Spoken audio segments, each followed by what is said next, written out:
हाँ जी, चलें जी आगे चलते हैं जी। आज हम पढ़ते हैं जी सेल्फ हायरिंग ऑफ प्रॉपर्टी। अच्छा, मैं आपको केस समझा देता हूँ सेल्फ हायरिंग ऑफ प्रॉपर्टी का, तो आपको बात समझ आ जाएगी। मुझे वहां से नोट से पढ़ने की जरूरत नहीं पड़ेगी, बात जरा समझ लीजिएगा प्लीज। मिस्टर ए एम्प्लॉयर है, मिस्टर बी एम्प्लॉय है। ये मैं पढ़ा रहा हूं self hiring of property.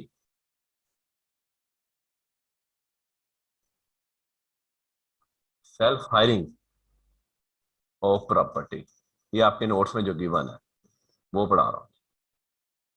Salary तय पाई, जरा बात बड़े गौर से समझिएगा और बड़े फोकस होकर समझिएगा। सैलरी तय पाई जी 2 लाख पर मंथ, और साथ उसने कहा था मैं आपको अकोमोडेशन प्रोवाइड करूंगा, accommodation to be provided.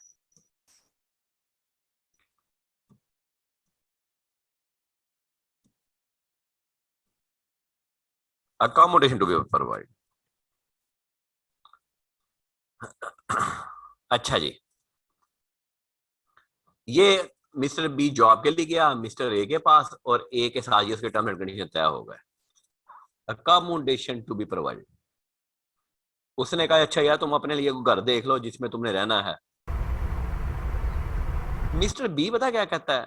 Mister B कहता है सर मेरे पास सेल्फ ऑक्यूपाइड हाउस है जिसमें मैं खुद रह रहा हूं, सेल्फ ऑक्यूपाइड। उसने पहले नहीं ये बात नहीं बताई थी, यानी कि ओन्ड हाउस है जिसमें मैं खुद रह रहा हूं। कौन कह रहा है? Mister B. और मिस्टर बी कहता है कि सर मुझे आप यही एज एन अकोमोडेशन प्रोवाइड कर दें। मिस्टर बी क्या कह रहा है? सर यही मुझे आप अकोमोडेशन प्रोवाइड कर दें और इसका किराया मुझे दे दिया करें। इसका जो किराया है वो मुझे दे दिया करें। अब at the same time mister B बन गया लैंडलॉर्ड और मिस्टर ए बन गया टेनेंट। मिस्टर ए एम्प्लॉयर भी था और टेनेंट भी था, मिस्टर बी एम्प्लॉय भी था और लैंडलॉर्ड भी है। उन्होंने कहा जी कि रेंट जो है ना, जो फेयर मार्केट रेंट है, फेयर जो मार्केट का रेंट है वो तो जी बनता है 60,000 रुपए पर मंथ। इंप्लॉयर कहता है यार तुम अपने घर में रह रहे हो, इसको कुछ कम करो खुदा के बंदे, मैंने तुम्हें किराया देना है इसका, क्योंकि मैं तुमसे तय कर बैठा हूं। तो रेंट एग्रीड हो गया 40,000 पर मंथ।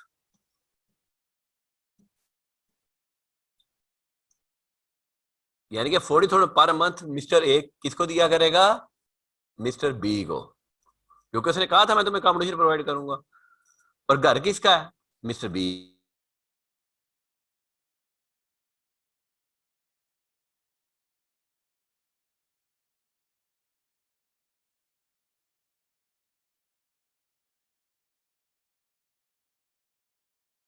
अगर किसी को ये केस समझ नहीं आया तो वो बोल दें जी।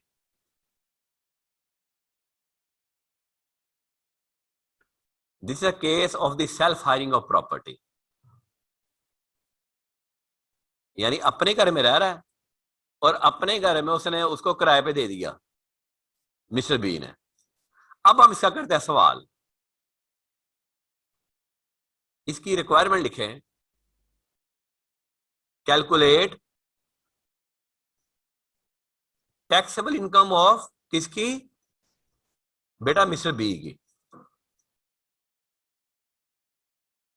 मिस्टर बी की आप टैक्सेबल इनकम कैलकुलेट करेंगे।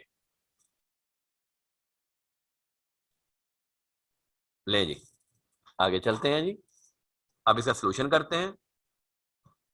मिस्टर बी की मिस्टर बी की दो इनकम आ गई। अब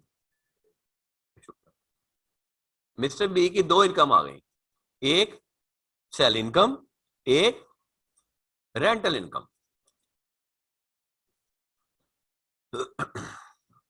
क्विक, जल्दी आए। अच्छा जी, अब इसकी अगर मैं सैलरी इनकम कैलकुलेट करूं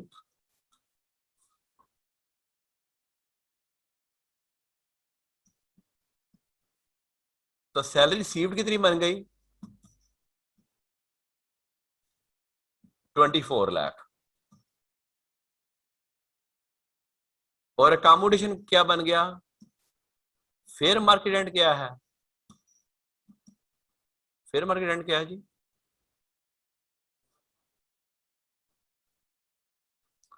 अच्छा, फेयर मार्केट रेंट 45 कीजिएगा 24 लाख का। अच्छा, आप ऐसा करें तो सैलरी कम कर लें ताकि इनको कंपेरिजन समझ आ जाएगी। सैलरी बेटा आप कम कर लें जरा, जरा थोड़ा सा ना आपको अंडरस्टैंडिंग आसानी हो जाएगी। सैलरी 1 लाख कर लें।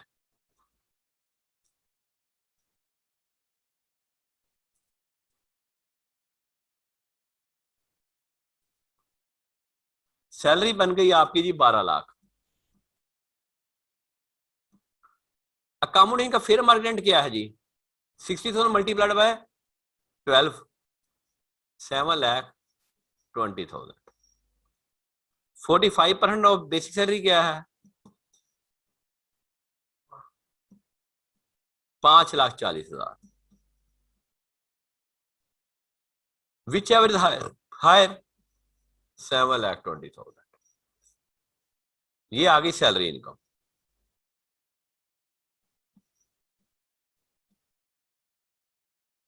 19,20,000।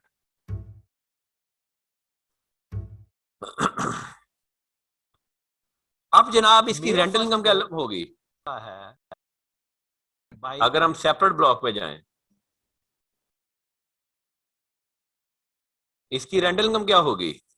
Short question, objective question. इसकी रेंटल इनकम बेटा यहाँ पे लेंगे 40,000, या फिर मार्केट रेंट नहीं लेंगे। लॉ ये कहता है, ये स्पेशल केस है। 4,80,000। और आगे आपको ऑप्शन पता है कैसे आपने ऑप्शन एक्सरसाइज करनी है, कहते हैं तो मैं कर देता हूं। यहां पे जब आपने फेयर मार्केट रेंट यहां पे ले लिया, लॉ कहता है तो यहां पे दोबारा फेयर मार्केट रेंट नहीं लेंगे। लॉ बेसिकली ये था पूरा केस स्टडी। Any question? कहते हैं सोल्यूशन भी कर देता हूं जी। क्या सोल्यूशन भी कर देते हैं? पहले यहां पे किसी को बात समझनी है, पहले वो बोल लें आप। किसी को जो बात समझ नहीं आई तो पहले वो बोलें जी। अच्छा, ये ऑप्शन 1 पे देखें जी, इसकी क्या आती है जी? ऑप्शन 1 में इसकी क्या आती है जी?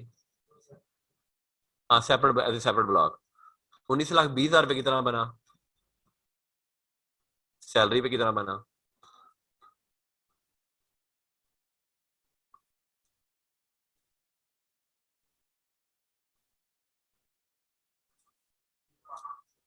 एक लाख 8,000।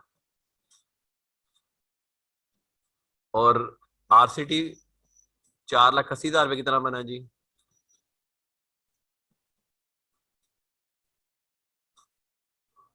जी 14,000। तो बेटा ये बन गया 122,000। ये ऑप्शन 1 आ गई। ऑप्शन 2 भी चेक कर लेते हैं।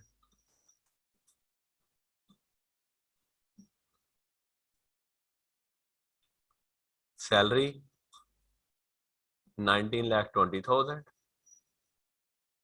Rent RCT 4,80,000 less 20%, 96,000। 384,000 टोटल 2,304,000। और देखे सैलरीड है नॉन सैलरीड है?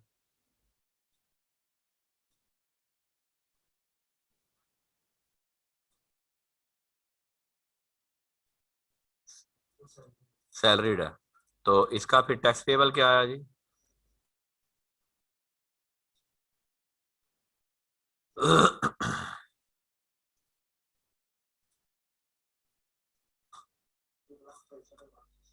1,65,600।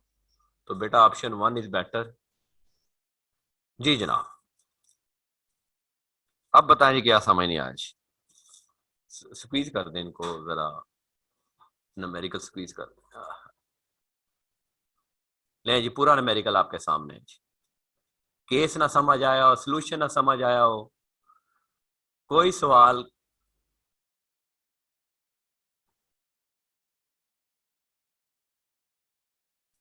ईस्ट पाकिस्तान भी सवाल पूछ लिया करें, आपकी मेहरबानी होगी। गर्ल्स,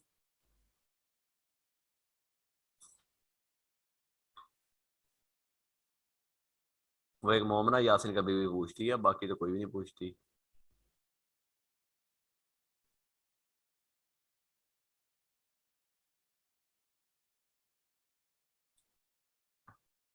जी एनी क्वेश्चन जी? केस समझ नहीं आया, क्या चीज समझ नहीं आई? Any question from this is the case of the self firing of property.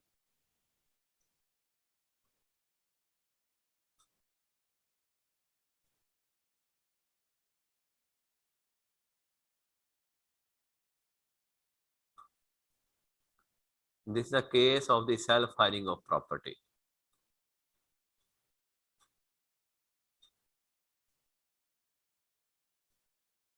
Monday को आपका टेस्ट है सैलरी का।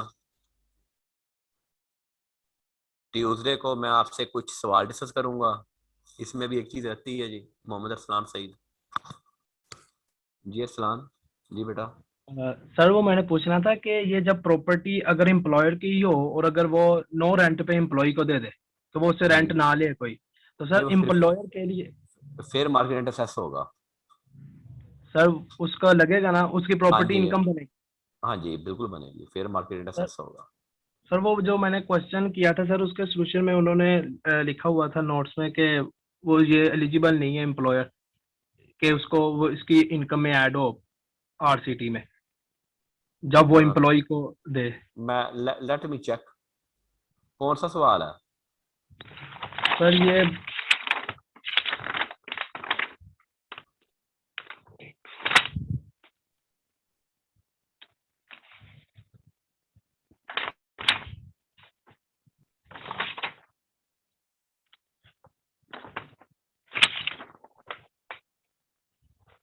सर एक्सरसाइज है। नोट्स में? जी सर। अच्छा, मुझे फर्स्ट मुझे आपका फर्स्ट सवाल क्या? एक्सरसाइज। सवाल दोबारा बोलो आप। सर सवाल है कि ABC limited owns a residential house and has provided the same to one for its employee for no rent, और फेयर मार्केट जो वैल्यू रेंट की है वो है 10 मिलियन 1 मिलियन। ठीक है। तो सर तो उसने पूछा है कि ये इसकी आरसीटी में जो एम्प्लॉयर है उसमें ये इसकी इनकम में ऐड होगा।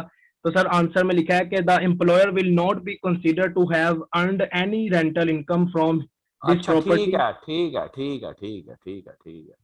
यानी कि और बेसिकली अब वहां पे आपके रेंटल इनकम नहीं आएगी। उसकी वजह यह है कि बाद का जो जैसे फैक्ट्रीज वगैरह में आपके बने होते हैं, आप देखें ना कि आपकी कॉलोनीज पूरी की पूरी बनी होती हैं। Yes sir. ठीक है, वो तो फैक्ट्रीज 24 घंटे चलती हैं, तो वहां उन्होंने अपने जीएम वगैरह को अकोमोडेट किया होता है। तो वो तो उनको उसके लिए वहां पे रेंटल इनकम नहीं आएगी जी, क्योंकि उनका ओन हाउस है, उन्होंने फ्री ऑफ कॉस्ट दे दिया, अपने एम्प्लॉय को दे दिया। सिर्फ एम्प्लॉय में ऐड होगा, उनके अपने में ऐड नहीं होगा एम्प्लॉयर में। ठीक है सर। ठीक है। सर ये मतलब कि स्पेसिफाइड रहेगा कि अगर उन वो ओनर भी हैं किसी भी हाँ, लैंड के ऑनर वो भी है, वो अपने अपने एम्प्लॉय को दे दिया। ठीक है। जी तो वो डेट जी will sir. Not be added, date will not be ठीक है added. Sir. Thank you sir. Thank you. लो जी, अब अगला अगला केस जी। चलो जी, अगला केस भी हम ऐसे समझेंगे जी। केस है जी यूटिलिटीज वाला जी। अच्छा, वो भी जरा बात समझ लीजिए पहले। अ, ये अक्सर ना प्लाजा में होता है। ये लैंड है, प्लाजा है जी।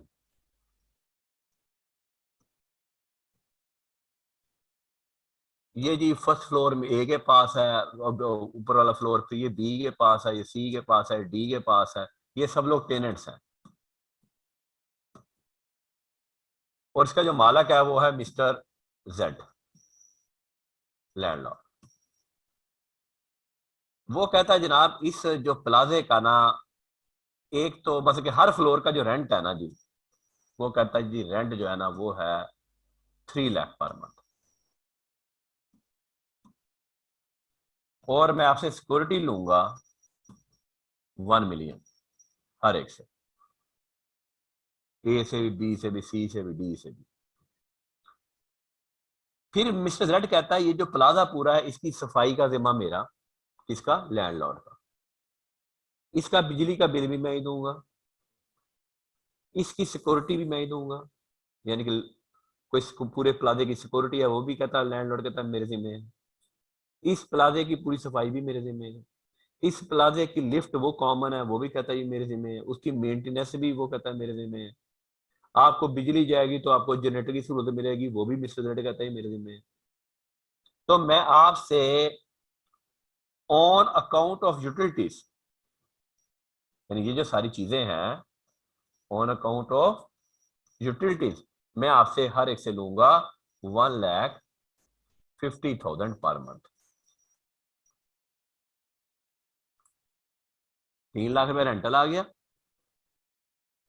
और 1 मिलियन सिक्योरिटी आ गई, और ये जो सफाई का काम है, लिफ्ट ऑपरेटर काम है, ये सारा काम वो कहता मैं लूंगा 1,50,000 पर मंथ। कौन लेगा? Mister Z. बात समझ आई कि नहीं आएगी? जी जनाब। लॉ कहता है, एज पर लॉ, लॉ कहता है जनाब ये जो है ना मिस्टर जेड के लिए ये रेंटल इनकम है, यानी कि क्या है? इनकम फ्रॉम प्रॉपर्टी है। और लॉ कहता है जनाब ये इनकम फ्रॉम अदर सोर्सेज है, ये इनकम फ्रॉम प्रॉपर्टी नहीं है, इनकम फ्रॉम अदर सोर्सेज, क्योंकि ये बिल्डिंग लैंड एंड बिल्डिंग से रिलेटेड नहीं है, ये तो यूटिलिटीज की मद में है। आप अगर इसी का सवाल कर लें,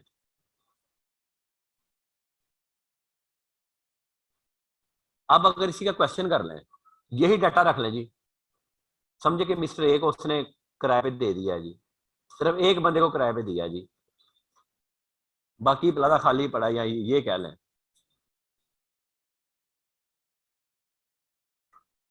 और इसी को आगे लेके चलते हैं कि mister Z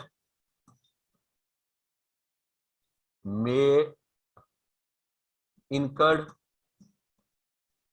following expenditures, Mr. Z incurred following expenditures। मैं सिर्फ एक बंदे को टेनेंट ले रहा हूं मिस्टर जेड के साथ, चारों बंदों को मैं टेनेंट नहीं ले रहा। अज्यूम करें कि इस प्लाजे में सिर्फ मिस्टर ए आया अभी तक, बाकी आए कोई नहीं है। Mister Z incurred following expenditures,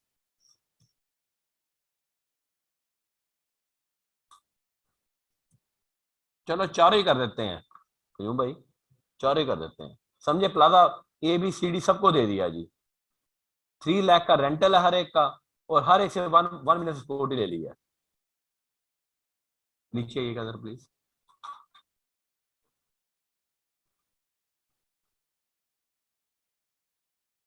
ये प्लाजा कंप्लीटली फील्ड है जी, ए भी टेनेंट है, बी भी है, सी भी है, डी भी है, और यही टर्म्स है जी सब हर एक के साथ। 3 मिलियन रेंट है, सिक्योरिटी 1 मिलियन है, यूटिलिटीज 1,50,000 है हर एक से पर मंथ। चलें जी।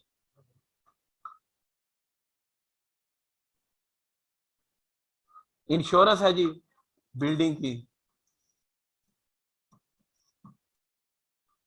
2.5 लाख, और उसने कर्जा लेके घर बनाया था जी, वो प्रॉपर्टी बनाई थी, प्रॉफिट इंडेक्ट है जी 6 लाख, और यूटिलिटीज एक्सपेंडिचर उसने, ज़ाहिर है उसने बंदे रखने थे ना, बिजली का बिल है, सारा कुछ है, यूटिलिटीज एक्सपेंडिचर टोटल उसने साल के किए हैं जी 4 मिलियन।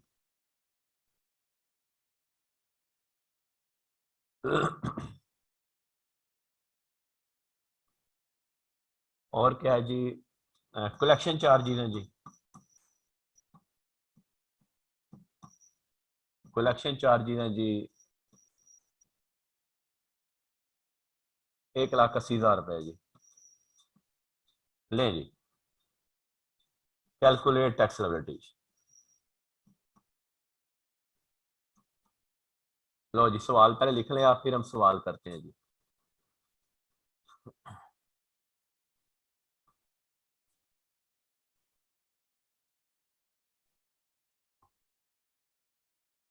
सवाल इनको दोनों स्लाइड्स इकट्ठी कर दो जरा।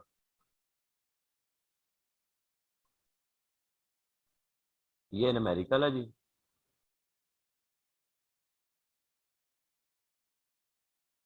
मिस्टर जेड की इनकम हमने कैलकुलेट करनी है। किसकी इनकम कैलकुलेट करनी है? मिस्टर जेड की।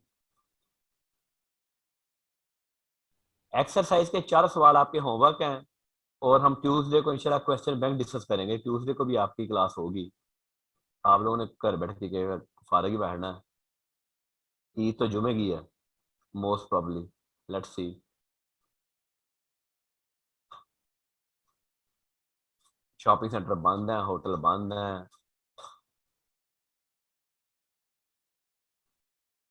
जुनेद साहब की क्लास तो फिर बुध की भी होनी है, जुमेरात की भी होनी शायद। आपको खुशखबरी सुनाता जाऊं। ले जी, सवाल करें जी हम। आए जी सोल्यूशन के ऊपर। पहले हम ऑप्शन 1 देख लेते हैं जी। ऑप्शन 1 हमारा सेपरेट ब्लॉक वाला है जी। ऑप्शन 1 क्या है जी? 3 लाख। 3 लाख है ना जी, multiply by 12, multiply by 4, 4 tenant है ना जी। कितना आ गया जी?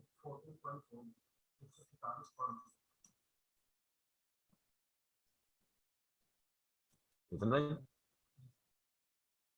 1/10।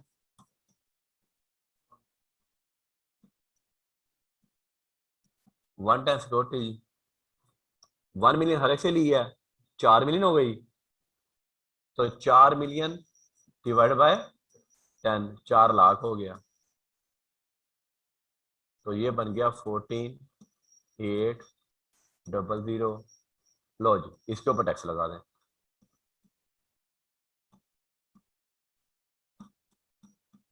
टैक्स लायबिलिटी क्या आएगी? 40,90,30। ले जी, अब हम यूटिलिटीज वाला करेंगे। अदर सोर्सेज, वो एनटीआर है, वो एनटीआर है बेटा। Income from utilities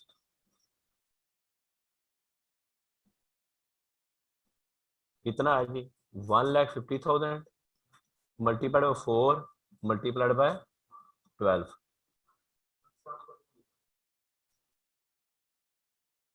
7.2 million. अब उसे एक्सपेंडिचर्स किए हुए हैं जी, लेस एक्सपेंडिचर्स कितने हैं जी? 4 मिलियन। और नेट इनकम कितनी आ गई जी? 3.2 मिलियन। ओहो,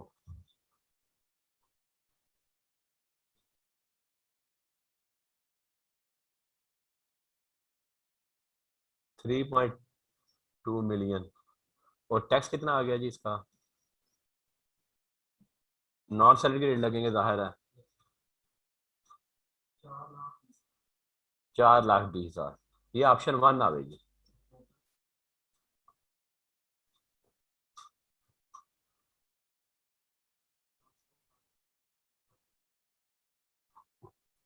जितना ही बन गया टोटल टैक्स की। Any question up to here? Any question up to here?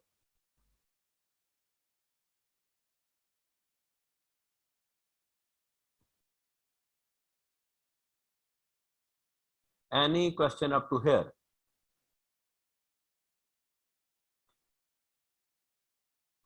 Option 2 जी। ऑप्शन 2 में आरसीटी कितना है जी?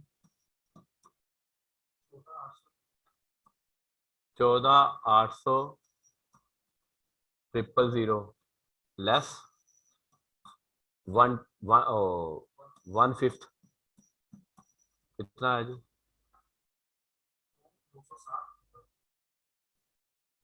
2,960 000 ये लेस हो गया। इंश्योरेंस लेस हो गई। इंश्योरेंस कितनी है जी? सिर्फ इंश्योरेंस लेस हो गई जी। और प्रॉफिट ऑन डेट लेस हो गया जी। कितना जी? 6 लाख। कलेक्शन चार्जेस लेस हो गए, वो देख लें जी क्या आता है जी। 4% कितना आता है जी?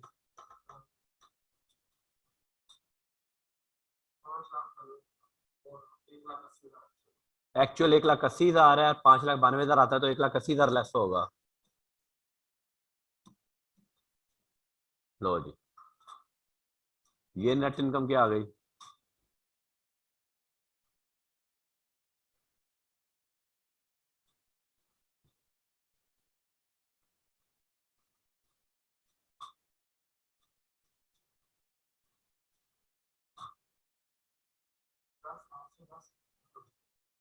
दस 810 000। अब दोनों को जमा कर दें। रेंटल रेंटल का क्या है जी? 10 810 000।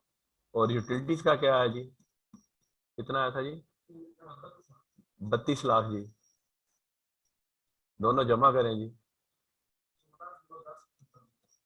14,010 000 आ गया जी। और इसका टैक्सेबिलिटी कैलकुलेट कर दें जी।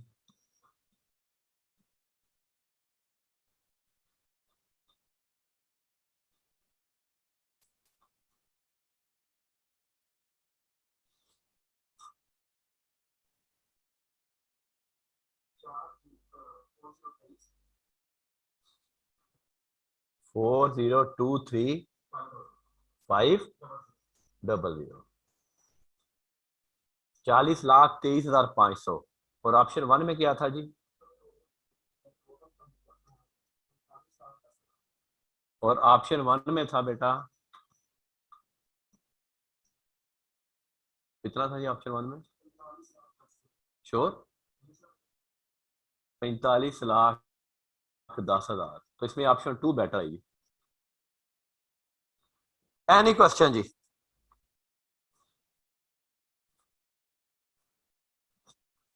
Any question?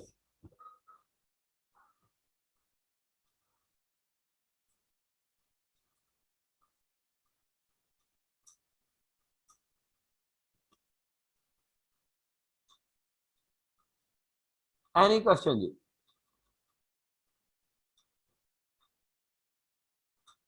या तो मैंने समझाया बहुत अच्छा है, या आप बहुत लायक है, या आप बहुत नलायक है।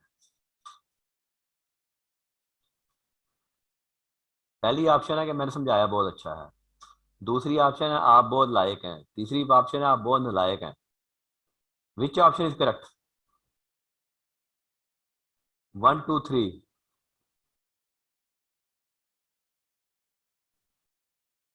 जी रेहान। रेहान बहुत बोलता है। रेहान किधर गया? हाँ जी, रेहान अनम्यूट अस्सलाम वालेकुम वाह सर। सलाम। हाँ जी, कौन सी ऑप्शन ठीक है? यस सर, आपने समझाया बहुत अच्छा है। सर समझाया फर्स्ट वाली। बहुत।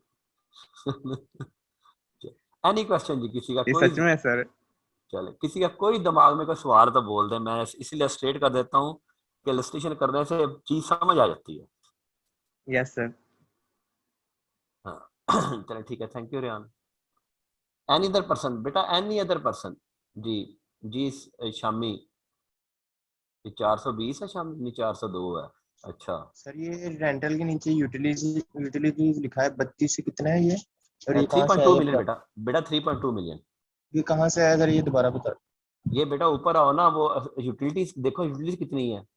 1,50,000। ये देखो, जी ये देखो 1,50,000। 4 जी टेनेंट सर। थे, 12 महीने, जी 7.2 मिलियन आ गया। जी सर। उसने यूटिलिटीज के ऊपर एक्सपेंडिचर कितने किए हुए हैं लैंडलॉर्ड ने? 4 मिलियन। 4 मिलियन, वो लेस कर दिया क्योंकि उससे रिलेटेड ठीक है। एक्सपेंडिचर है ना, तो नेट 3.2 मिलियन आ गया। ठीक है, जज़ाकल्लाह। जज़ाकल्लाह। एनी अदर क्वेश्चन बेटा, एनी अदर क्वेश्चन? ले जी, अब आपने एक्सरसाइज 1 2 3 4 4 सवाल है एक्सरसाइज के। उसके बाद फिर हम क्वेश्चन बैंक जो है ट्यूसडे कुछ डिस्कस करेंगे, फिर छुट्टियों में आप क्वेश्चन बैंक करेंगे, और हम इंशाल्लाह बशर्ते जिंदगी ऑन मंडे हम कैपिटल गेन शुरू कर देंगे। और दुआ करें कि कैपिटल गेन तो सोचे पढ़ाएं तो स्कूल कॉलेज भी खुल जाए। हमारा भी दिल करता है, हम भी उदास हुए हुए हैं आप लोगों से भी, कॉलेज की वीरानी देख के दिल खराब हुआ है। जी आतिफ नहीं जी बेटा। जी सर, एक दफा क्वेश्चन दिखा दीजिए सर, ऑप्शन 1 और ऑप्शन। स्लाइड सारे शेयर कर देते हैं। ठीक है सर, थैंक यू सर। क्यों भाई, स्लाइड सारी शेयर कर दें, बल्कि क्वेश्चन दिखा भी दो इसको। असदुर रहमान जी बेटा, पहले क्वेश्चन पूरा इसको स्पीच कर दो जो वो कह रहा है। सर जी कल का लेक्चर प्लीज अपलोड करवा दें। क्यों? सर जी वो बताया तो है आपको। उठ के पढ़ा करो, शाबाश। कल का लेक्चर अपलोड कर देना यार, हो जाता है, थैंक यू सर। हो जाता है। ले जी ये सवाल है जी। ले जी, thank you very much, stay blessed जी, अल्लाह हाफिज जी, अल्लाह आपका हामी नासिर हो।